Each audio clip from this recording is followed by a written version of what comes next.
Welcome back. Thank you so much for staying with us. You're watching Morning Cafe, and this morning we want to evaluate where we stand in regards to devolution 12 years later. And now Kenya adopted devolution with very high expectations, just more equitable development, localized decision making, and improved governance. And 12 years later, we've seen a lot of setbacks. We've also seen a lot of improvements. And the question that we are asking today is, have you felt the impact of devolution in your counties? So interact with us on our socials, TV47 Kenya on Facebook and YouTube, on X at TV47 News KE. My handle is at Ann_Dida. We'll be very happy to hear from you. There is a number on your screen as well. Just call in to hear from what our experts in studio today have to say. We have Kevin Osido already in studio, a governance specialist and executive director, County Governance Watch. We're also expecting Honorable Shege Maura, that is the Secretary General, County Assemblies Forum, as well as the MCA Ngara Ward. Karibu sana, Kevin. Asante sana, Ann, all right, for the invitation. For a great conversation. Amazing. Now let's just get right in. 12 years since we embarked on this devolution journey. Of course, so many goals that we're looking up to just to ensure equitable distribution of resources to these counties, healthcare, tuangalie matters, agriculture. But how would you rate how we've done, how we are doing, how we've done 12 years in? 12 years down the line, devolution has, in terms of a rating on a scale of 1 to 10, yes, assuming that 10 is the highest, I would give ourselves 6 out of 10. So that is approximately 60%, given the amount of work that county governments have been able to do insofar as the expectations of citizens is concerned. And this really is ranging from the 3 issues that you raised, which really border on decision-making processes, which borders on equity and inclusivity, and one that also borders largely on issues to do with transparency and accountability, particularly around judicious management of resources. And so if you look at decision-making processes, a number of counties now have embraced citizen voices, particularly around governance tools like the county integrated development plans, which now citizens by law are getting involved and engaged in those processes. We have seen some bits of fairness in terms of resource allocation, and even both financial resource and also human resource with regards to employment or county public service boards, where now we see a number of qualified Kenyans engaging in various sectors in the counties. And even the lawmaking process, where county assemblies have also quite largely supported the county executives, or rather governors, to be able to pass progressive laws to support the work that counties are supposed to do. Of course, to a greater extent, we've also not, probably before I get into that, we've also seen a number of openings in counties, particularly around service delivery. There are counties in this country where healthcare was something of insurmountable expectation. Counties like Mandera, for the first time in the last 12 years, they've undertaken their very first cesarean section procedures. And if you look at the investments in healthcare, particularly at the county level, forget about these wars with national government and functions and all that. But if you look at just the fact that now citizens, other than spending hefty amounts of monies to go to other areas, particularly Kenyatta National in Nairobi or Kiambu for referral purposes or to seek for healthcare, they are able to get some of these, a number of these health services right at the close of their doors. Roads for the purposes of agriculture, again, productivity in most parts of the country across a number of counties. Roads have been opened and farmers now have opportunities to very quickly and fast move into their markets and sell their produce. Now that's the 60% beat. How about the 40%? What are the gaps exactly? The gaps are huge because one, even as we talk about devolution, the amount of graft that still bedevils our county governments, particularly in misuse of public resources, is very big. And if you look at the clamor of the citizens, particularly around devolution in counties, and this is a narrative that is very close to what is happening at the national government, where citizens, from June last year, we saw the Gen Zs really taking lead in driving citizens to demand for accountability. Yeah. The agency where I serve, the organization called County Governance Watch, last year we released a report on December 4th. I think I've just left it somewhere on the seat, on the state of corruption in counties. And if you look at the lack of transparency and accountability in terms of what the Constitution expects and some of these laws like public finance management, most of our counties still fall short of the expectation of the law, particularly in terms of access to information, adherence to recommendations made by very important offices like the Auditor General, the Controller of Budget, through their reports and all that. Of course, the national government, secondly, has not done very well in terms of fully devolving functions that are supposed to be done by the county governments. And so most of those functions, looking at Schedule 4, like health is fully devolved, but you look at the wars between national government and the county governments, particularly around Shisha, and of course just the bare minimum expectations that county governments expect. We still see doctors promising and threatening to go on strike, and a number of healthcare providers. In most of our counties, we've also not seen a lot of value chain management or value addition for lots of the productivity, especially within the agricultural sector. And so farmers are producing very many exciting things, but we don't see the support, particularly from county governments, and the requisite investment that is supposed to be undertaken through that process, ranging from just the bare minimums, for instance, fertilizer, giving farmers fertilizers, subsidies in terms of fertilizers, seeds, and even the general engagement between county officials and the farmers, largely the extension workers, whether it's from animal production or whether it's from crop production, among others. So farmers are still struggling to be able to have an engagement that is progressive with county governments. Of course, the third thing, Anne, is on-source revenue. Yeah. That most counties, in fact, all counties still rely on national government to be able to give them resources, financial resources, to be able to do their business in terms of recurrent expenditure, but largely the service delivery issues. And so county governments have not done very well in terms of enhancing on-source revenue within and amongst themselves to be able to support their work. And so this over-reliance on national government, and most of the times even that the expected monies from the national government is also delayed. So the disbursements are delayed. For instance, last year counties, and I think up to today, they are still talking about close to 6 months without payment of certain critical supplies. And that leads to the fourth issue, which is on pending bills. So as much as county governments have a potential to even do more than 3 times of what they get from the national government in terms of equitable share, but we've not seen adequate investment in terms of supporting counties to enhance their own source revenue, and then now pending bills. And I think it's last week when you were talking with some of the agencies like the Controller of Budget, Auditor General, on issues around pending bills, and now there is a conversation around developing a framework on pending bills. And you remember, Anne, that this has been an ongoing conversation, particularly around auditing these bills, verification of the bills, and then how that relates to the entire budget process, where the Controller of Budget even made an advisory that among some of the resources that should come from the national government, priority should be given to the pending bills. And so we hope that there's going to be political goodwill, because us from devolution sector and governance practitioners, we are of this opinion that lack of political goodwill is sometimes the major challenge around these pending bills. Of course, many things, including politics, that the former governor came and now there's a new governor and you served the former governor. There has to be a mechanism that does not have to really rely on the politics of the day to pay suppliers and for counties to do their work. Absolutely. It is a 60-40 weighing scheme for Kevin Osido, that is the governance specialist and executive director, County Governance Watch.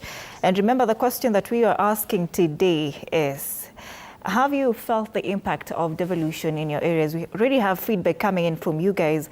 And I just want to start off with this one. Masao is saying, of course, there is a big impact. Kwanza barabara za Ocha, Kitambo, they were not accessible. Sahi, unaweza fika any place comfortably, plus na kuna stima everywhere in Kenya at the moment. Dennis is saying, I have to say that devolution was one of the most crippling moments in this country, admittedly. I don't know if you, my panelists, will agree to that this morning, but tutaskia tu.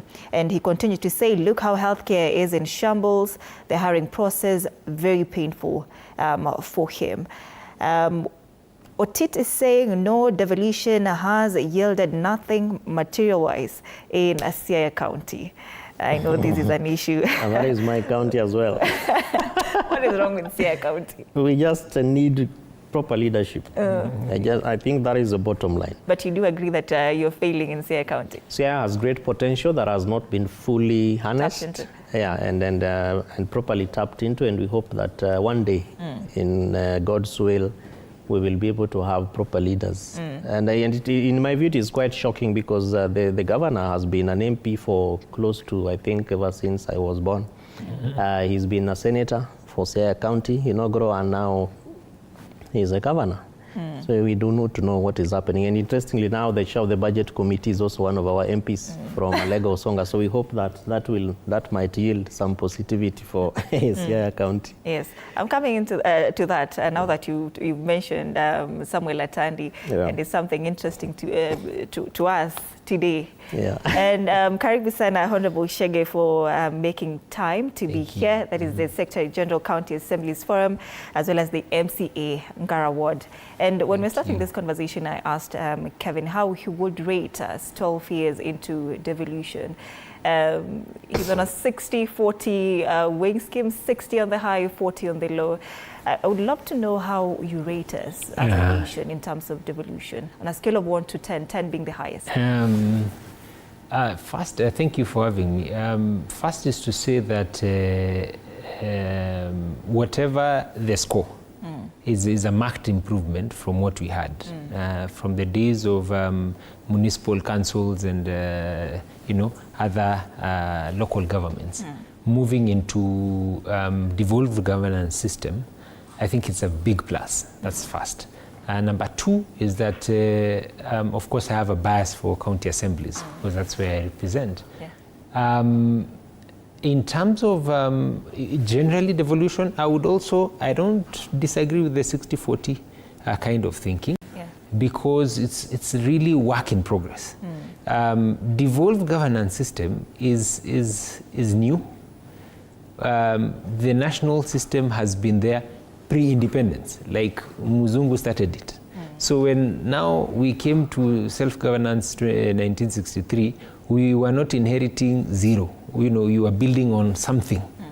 Devolved system of governments, new constitution 2010, promulgation, then 2013, you now have elected leaders, you're starting from scratch. So those are two different ways. So the strength that was built and has been built, you can actually rate it for 12 years vis-a-vis the guys who've been there since Kenya became governable, so to speak. So to that extent, is a lot of work that has to be done, even harder for legislatures in the devolved system of governance, where I now come from. Because if you look at the presidential system, there was a governor, Sir Evening, Baring, and all those guys. If you look at the structure of the legislature, National Assembly and Senate came from Parliament.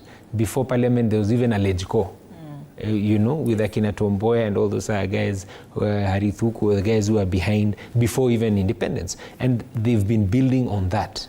The days of Humphrey Slade, as a speaker, all that. You now come to the counties.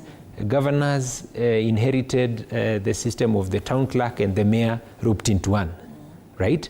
And so they moved from that. And there was also a goodwill from Kenyans that we wanted executives, guys who could manage things, to run the executives at the counties. Now you look at the county assemblies, there was no bearing because there was nothing like that before. Senate, Women Rep, and the National Assembly were copying from what the former MP, when there are 210 constituencies in the country. So that's what they were copying. The presidency, really, they were just buttressing, having a deputy president whose tenure was more secured. For the governors, they were now the mini presidents of these counties. For MCAs, there was nothing.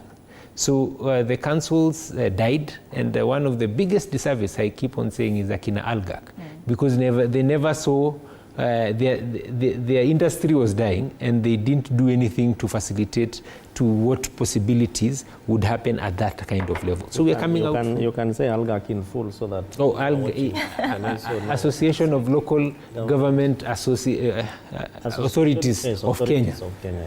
That was the body that was handling all the county, the locals at that time, all the municipals, the town hall councils of that time. So now you have people who now make laws at that level, who had no basis. Everyone was seconded from some ministry or a town clerk, and then we had to start off at 2013. So in 2 terms and a half, it's really good progress.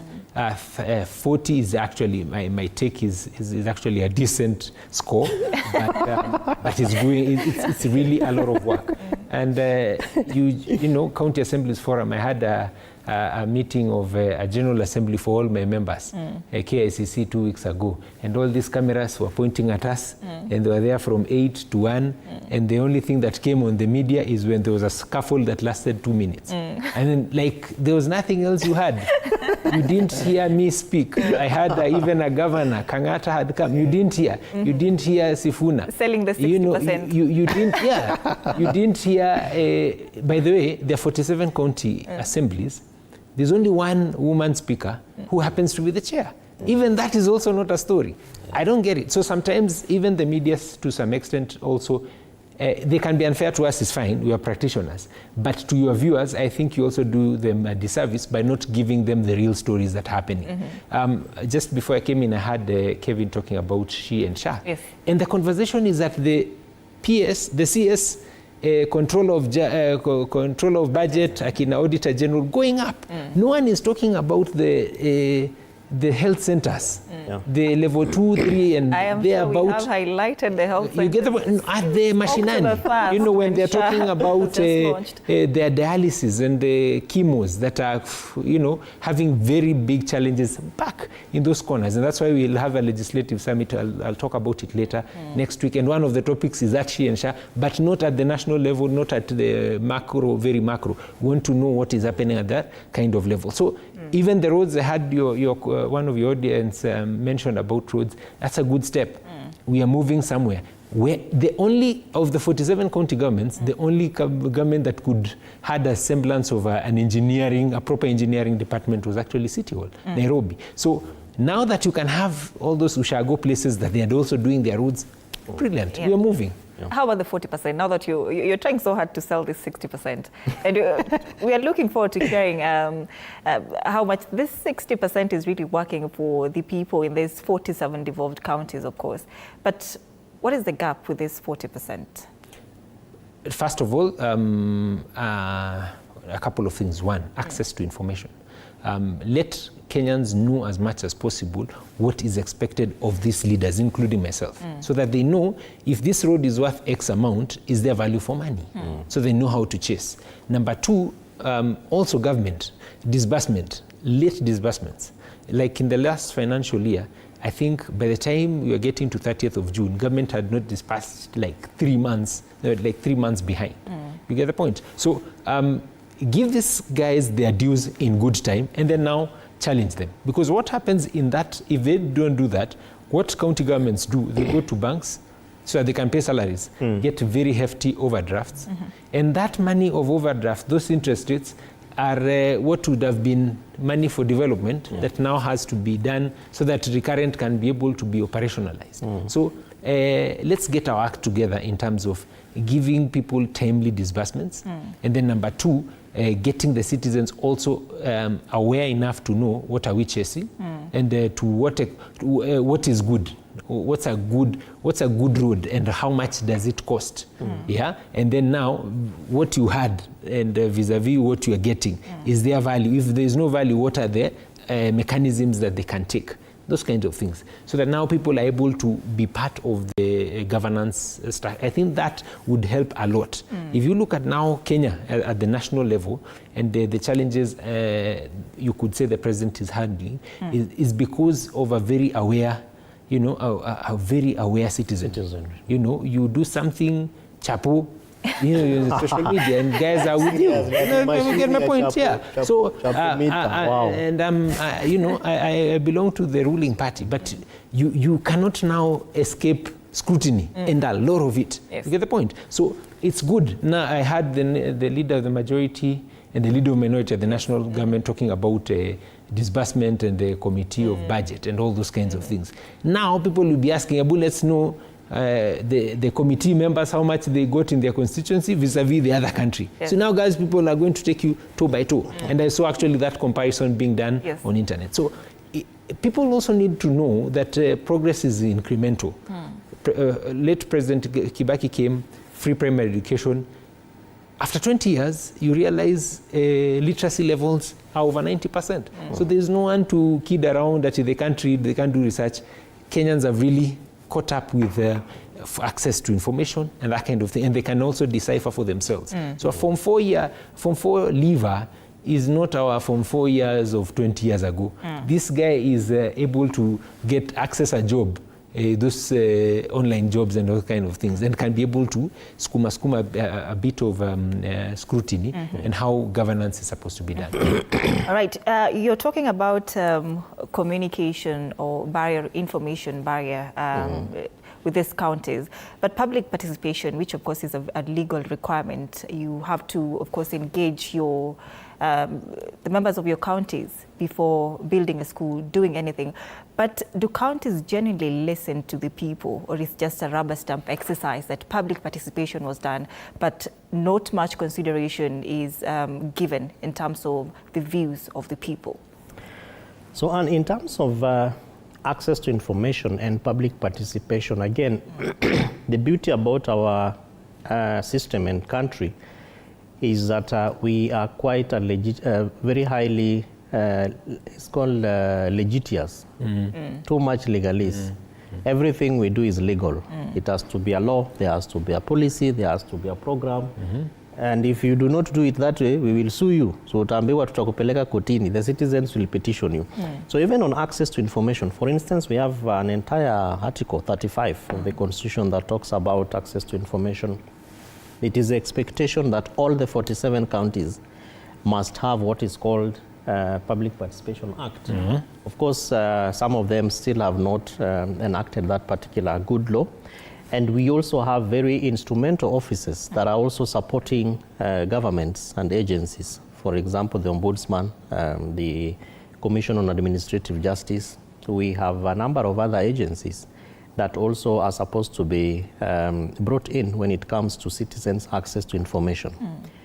The second issue is that we have a big problem in Kenya because we do not have a national law or a national legislation on public participation. I think it was in 2018 when Governor Waiguru was CS for Devolution, when we came up with some document called Policies for County Governments on Public Participation, which were really supposed to enhance and instill this very good progressive practice of engaging of citizens. And it is in our expectation, and we've both talked about it, that the backbone of devolution really is decision-making and the space that citizens have to be involved in these decision-making processes. Part of why we have not seen governments, both the 48 governments, the national government and the 47 county governments, being very deliberate is because the lack of this particular law therefore dents the expected indicators, for example, of what you would want to see in a public participation process. So when citizens come and say, for example, that our views were not taken, it is hard to determine whether they were taken or not, because we have seen a number of aspects where even the expectation within that particular process is that you publish a report on what the people said, who were they, or who they were, and you also append even memoranda, written memoranda, because that is why the law indicates that, for example, when you're undertaking public participation on an issue, you publish it in 2 widely read newspapers. But today you ask yourself the question, how many Kenyans will afford the newspaper? What is the priority? Ni unga ama ni gazeti? And remember, there's one of our presidents who told us, tunajua kazi ya gazeti, ni ya kufanya nini? Ni ya kufunga nyama. So a majority of those who therefore expect that public participation works are on social media. And Mwesh has just been telling us about the analysis that is going on even at the national level around budgets and all that. But that even digital engagement has not been embraced as a mechanism to enhance public participation in our structures and our systems in Kenya. Just hold on to that. We're coming back, of course, with this conversation on public participation, harnessing our digital platforms. I love that point, Kevin. Let's take that break. We're coming back with this conversation. 12 years of devolution. How are we doing? Stay with us.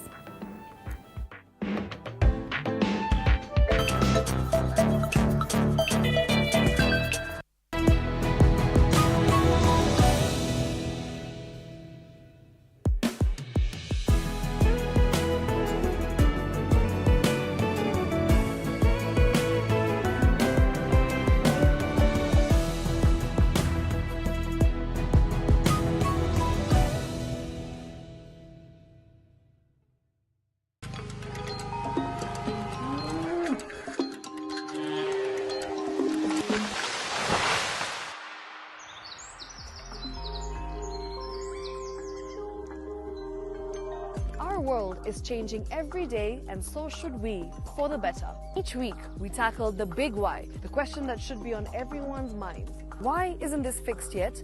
Deforestation, global warming, and the adverse effects of climate change. The future isn't just something that we inherit, it's something that we create. Join us on The Green Fix as we tell the stories of those who refuse to give up.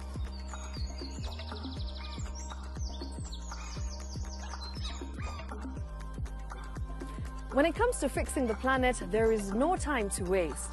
Join me, Shiksha Arora, on Thursdays at 9 p.m. on The Green Fix as we look into the big why, you and I.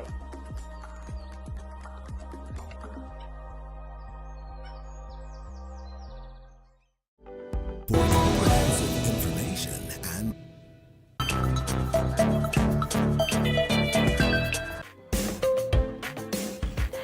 Welcome back. We are talking about devolution. 12 years in, how are we doing so far? Are you feeling the impact of devolution in your counties? And that is the question we are asking this morning. Interact with us, of course, on our social media platforms, TV47 Kenya on Facebook and YouTube, on X at TV47 News KE. My handle there is at Ann_Dida, and I'm already seeing your feedback. Thank you so much, and continue to interact with us. Now, Kevin, before we went on that very short break, we were talking about public participation, and how despite just bringing people together in these communities, we should now be harnessing also these digital platforms as a way of just engaging the people. Precisely. And the mere lack of understanding and appreciating the context that now we are in a digital age and that conversations will happen on a digital space and a number of digital platforms.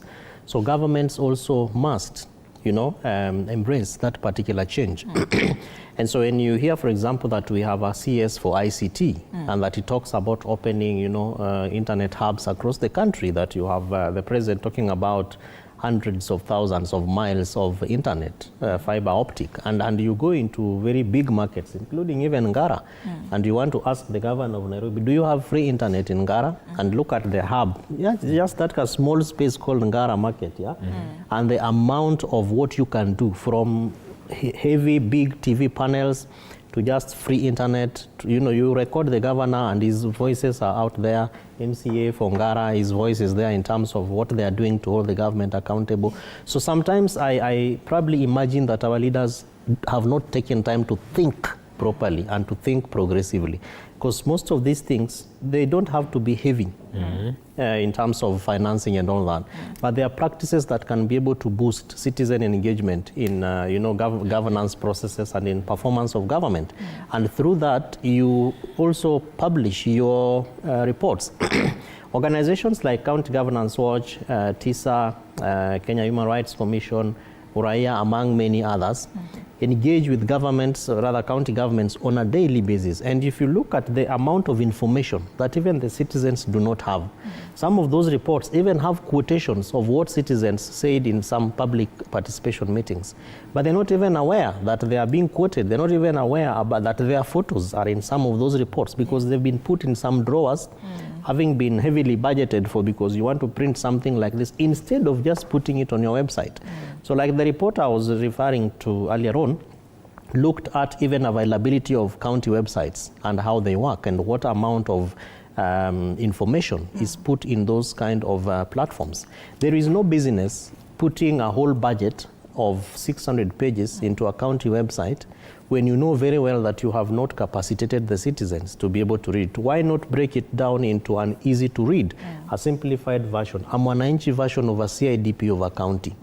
You know, Moesh talked about 2013 and the progress that we have made. In the second generation of county governments, we used to have counties that used to copy-paste even CIDPs from other counties, even budgets. So you have a road of in an X county that is not even in that county, but is referring to a Y county somewhere else. So you ask yourself, what does this mean? So the investment also that is supposed to be put in terms of technical support and capacity whatever building. you're talking about, Kevin, Yes. is still existing up until now. As much as you're talking about sometimes back then, Many it was years, there. And right now, it's in the health sector where you see the means testing is being done in counties that are not existing, and that record is on paper, being brought before Parliament, you know. Yeah, accountability must be instilled, and sometimes I cry for my country because we have failed to charge people, you know, arrest them and put them in jail for some years as a preventive measure. You know, here you have people who have stolen hefty amounts of monies, you give them small bonds which they pay, they walk away, and then they start bragging to police officers. Sasa ume benefit nini? DCI mumeni arrest, ume benefit nini? Because they have already paid off. But therefore, the bare minimum or the bottom line is enabling counties or governance processes to work. And so it is important that public participation, one, we push for this particular national legislation. Of course, I am aware that it is at the level of the Senate, but the political goodwill to finish and clear the process is not there, because that law will now enable us to have indicators. For example, public participation. If you want to involve the citizens, how are you engaging persons with disability? And all these categories of disability, from the visually impaired to the deaf to the dumb, have you put in mechanisms to those who are physically challenged that they cannot access 12th floor where you are doing this public participation or where the office of the CEC is? What are the mechanisms to enable all these different population demographics to be part and parcel of this issue? Then number two, what kind of information are you bringing in some of these platforms? And last year, among other organizations, we did a research with Nairobi County on the state of public participation, and we have a report which was launched by the county government, I think it was about 3 weeks ago. This report looks at public participation in all the 17 constituencies, the 11 sub-regions of Nairobi County, and across all the 85 wards. And we have made recommendations to the county government that this is what you used to do, but now this is what the citizens are saying, and you must therefore embrace some of these progressive issues. And it is in our thinking that if we can be able to have even at the level of the legislative summit, like Mheshimiwa spoke about. Right now, we are in the process of planning for the 3rd biennial Devolution conference in Homa Bay. And we are hoping that governors will allow for some of these reports or conversations of some of these reports also to be heard at that high level, for them to see what counties are doing. Makueni County has been doing very well based on the background that was laid by Governor Kibwana. He spoke about Murang'a County, Governor Irungu Kang'ata, and he's also doing very well because he has decided to forego the sideshows of politics and deliver for the people. And so we hope that these progressive issues will then be part of what governors can be able to learn from. As I finish, because I know Mheshimiwa has a lot to say on this, the issues we used to have about benchmarking, that people are going to Uganda here to learn about public participation. I was surprised yesterday at a meeting, a chief officer from a county said that they went to Brazil, and that in Brazil they are paying people $50 to attend meetings for public participation. Of course, Kenya is not different, but can we push this to a level where we excite people to be part and parcel of governance processes, as opposed to asking for transport reimbursement? Can we have opportunities where people wakisikia kuna public participation mkutano, wanajitokeza, whether you are in banking, whether you are in media like Han, not because there is money, but because what is being discussed is as interesting as it's supposed to be. All right. Aside from that topic of public participation, because I realize it's also a bigger thing to explore, but you know, there are counties which of course have been hailed for good governance. I'll just mention Makueni and Nyandarua, for instance. But you know, there are also other counties where they complain of mismanagement or have been reported for mismanagement. So why is there such a big contrast, Mheshimiwa? There's a big contrast because counties are different. The rationale that brought us to 47 counties had its own thinking. So you find the level of awareness in County A vis-a-vis County B, they're very different. You would go to a place where the governor is referred to like, you know, a descendant of God, you know, and the others where they feel, no, he's challenged or she's challenged to account for a couple of things. So I would say the accountability aspect at the national level is still yet to go devolved. I'm saying that because the few meetings I've had with the Office of the Auditor General, I think they have less than 1,000 staff as countrywide.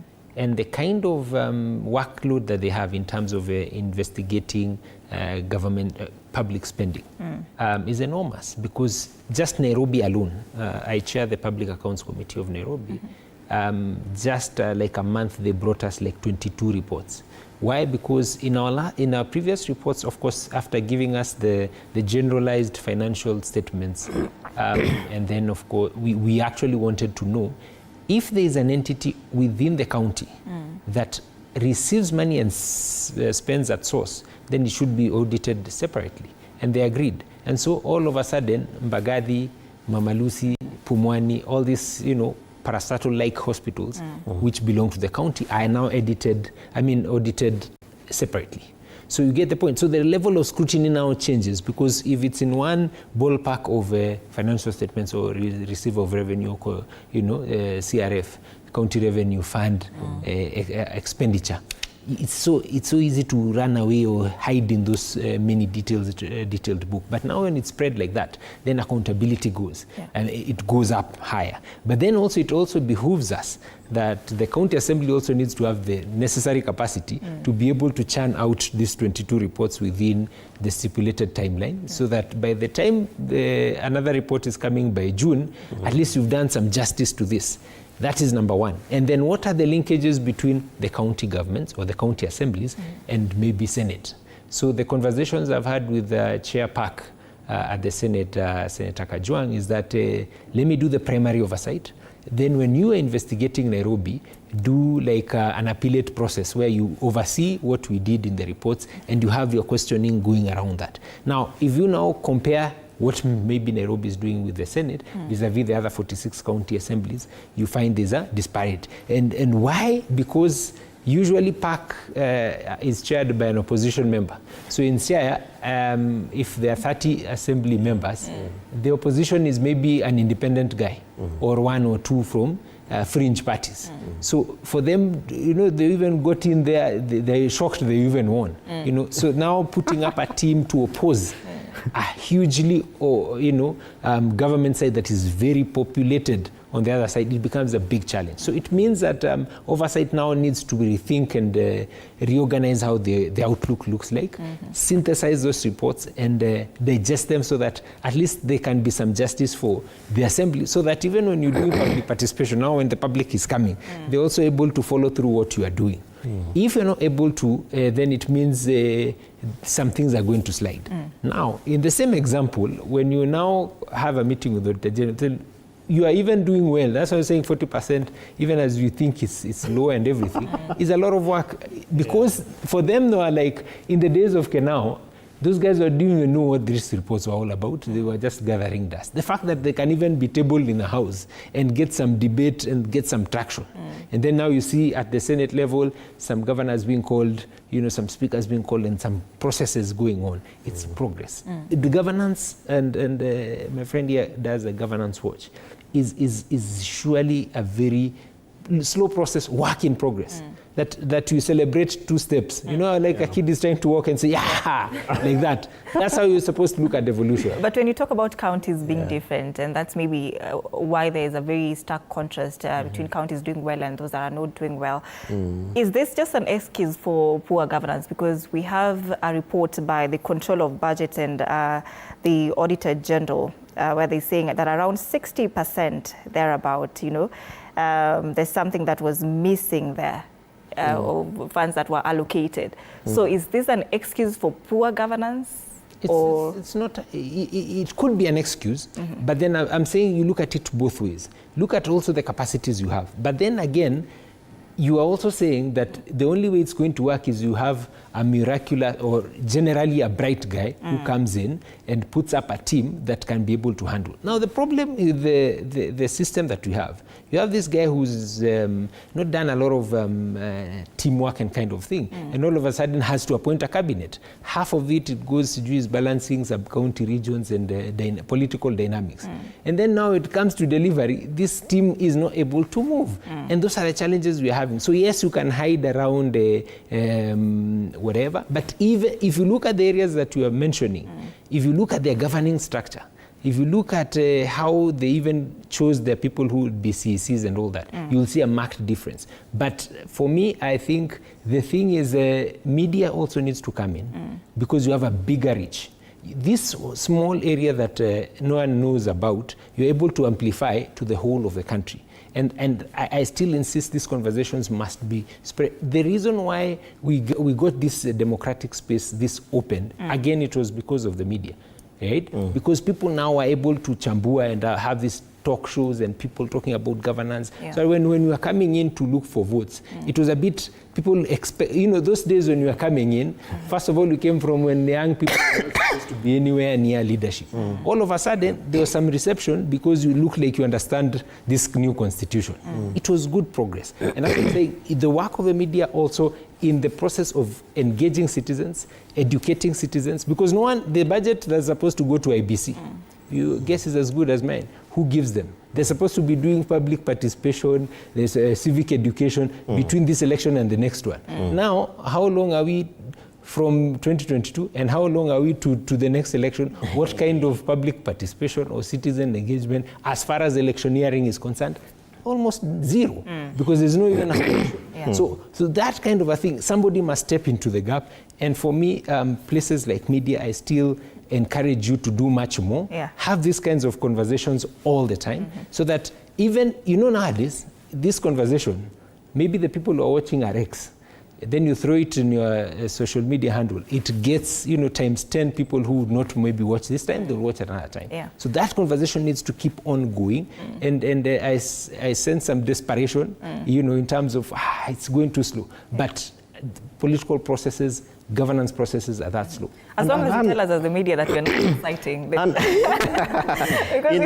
In addition to what Mweshi is talking about, is really the investment in the 2 offices in terms of... that is the CB and AG. Yes, that is the Office of the Auditor General and OCOP, the Office of the Controller of Budget, in terms of the human resource capacity. So the expectation is that all the 47 counties should have at least an officer, a resident officer.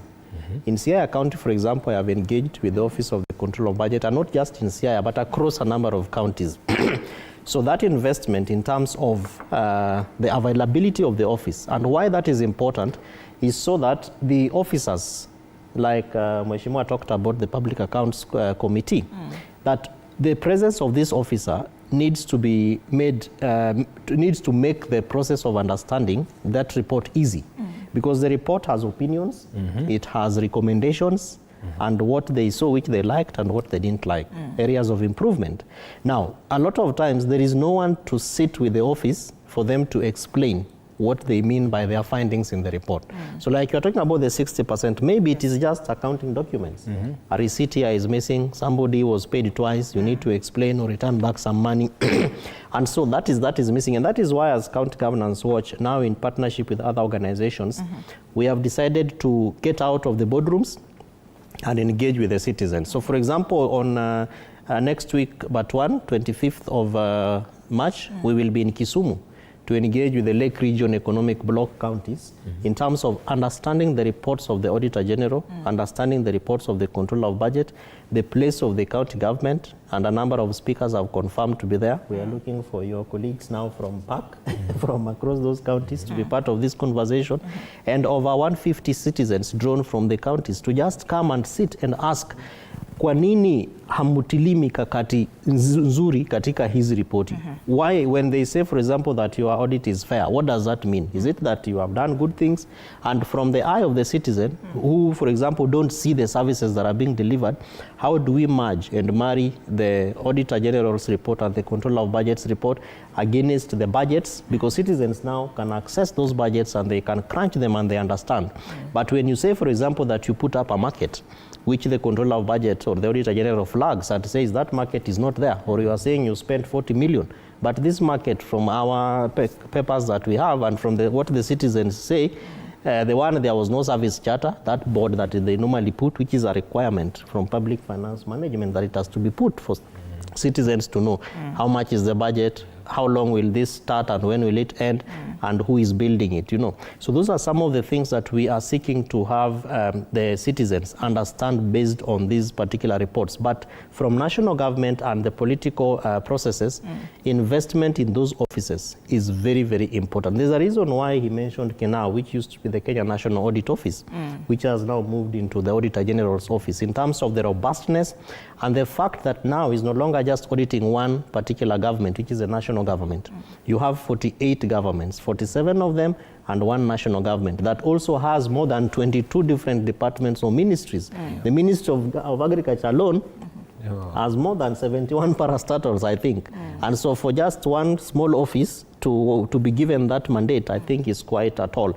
And in addition to that is, of course, the expectation that the legislature, both at national government, so the National Assembly and the Senate, and also the county assemblies, will actually take action. You know, sometimes the Controller of Budget says things, for example, that SHA, never bought, the national government never bought a system for SHA. Yes. And we read it from the newspapers, we make fun out of it, and we just go and sleep. Somebody must be arrested and taken to court and asked to answer very difficult questions around, is this true or false? Is it an allegation, or is there evidence? So that we make it so hard for public officers and state officers to want to begin to think about stealing money through any procurement processes. Yes. But for failure, for us to be able to show faces, to name a few people and shame them around corruption, I think we will continue to see these fallbacks. All right, Mheshimiwa, maybe what are some of the priority areas that you would say, if tapped into, then devolution would work? For me, number one must be something to do with the finance. How do we, number one, timely budgets? And even before timely budgets, can we have a very clear, there's something called the division of revenue, where we now talk about 85% going to the national and 15% going to the counties. Every year, there's a fight about it. Yeah. But you see, 85%, these are real numbers. 85% of this can't be any other figure.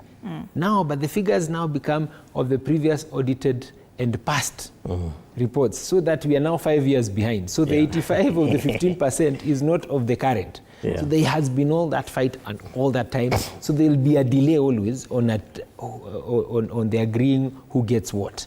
As it is now, I had yesterday National Assembly passing the budget policy statement, and they were proposing 4 or 5 billion to go to the counties. Council of Governors has proposed, I think, 540.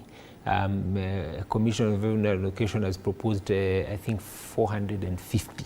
See, now, we are talking about 15%. Why is it very different from all these players? So that should be number one. Give the counties what is rightfully theirs. That's number one. Then number two, when it comes to the county allocation of revenue, give to the assemblies what is due to the assemblies, because as of now, we are even in court with the executives because of a serious reduction midway of the figures that were supposed to go to the counties because of the mediation process between National Assembly and Senate. So that conversation needs now to move to the next level, so that we don't squabble over what am I supposed to get, because as we are squabbling, Mwananchi is not getting the required resources. So for me, budget is very important. And then finally, on the issue of the same budget, how do you access this money? To the controller, assemblies must pass through CEC finance. Now that's a serious issue about oversight. If I'm oversighting you and have to come through you to get a salary, you'll always dilly-dally. The budget officer that you're talking about in the counties is domiciled actually at the executive side. Yeah. So it's so easy to compromise this person. And all of us are working on one pot that is called the CRF, County Revenue Fund. So they need just to check and say, "Hakuna pesa." Yeah. You know, but why don't assemblies access their money directly from the controller?